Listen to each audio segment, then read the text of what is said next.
भाइयों और बहनों, रात में भोजन करने वाले को निशाचर कहा गया है। निशाचर कहाँ रहता है? दोजक में, यानी नरक में। खाता क्या है? मीट, मांस, जीव जंतु, कीड़ा मकोड़ा। और दिन में भोजन करने वाले, जहाँ शुद्ध भोजन, जहाँ शुद्ध वातावरण और शुद्ध ज्ञान प्राप्त होता है, उन्हें जन्नत नसीब होता है, वह स्वर्ग कहलाता है। तो हमारा पूर्वज जो आदि मानव थे, पहले कंदराओं में और गुफाओं में रहते थे, और प्रकृति में हलचल के कारण जो अग्नि पैदा हुई, उसे देखकर वो आविष्कार के तरफ बढ़े और पिंड और अग्नि का जो है पूजा करने लगे। धीरे धीरे जब उनकी आबादी काफ़ी बढ़ गई, तो उन्होंने रहने के लिए आश्रम, कुटिया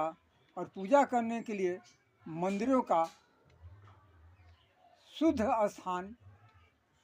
का चुनाव किया, जहाँ पर शुद्ध हवा 24 घंटा मिलता रहे, जहाँ पर शुद्ध जल 24 घंटा मिलता रहे, जहाँ पर शुद्ध अग्नि 24 घंटा मिलता रहे, जहाँ पर शुद्ध मिट्टी 24 घंटा मिलता रहे, और जहाँ पर शुद्ध अमृत वायु यानी प्राण वायु 24 घंटा मिलता रहे। और पूजा के लिए जो मंदिर का निर्माण किए थे, वो वहाँ पर बहुमूल्य पत्थरों का मूर्ति और पिंड का निर्माण किया, जिस पर वो पूजापा यानी पूजा की सामग्री, फल फूल और शुद्ध गाय का दूध और शुद्ध गंगा जल जो समर्पित करते थे पिंड और मूर्ति पर, वह मूर्ति और पिंड उस पूजापा के को चढ़ाए हुए फल और फूल को और गंगा जल और दूध को ग्रहण करके पचा करके जो विसर्जित करते थे, तो पूजा करने वाले उसे मुख्य ज्ञानेंद्रियों के द्वारा और अनंत ज्ञानेंद्रियां,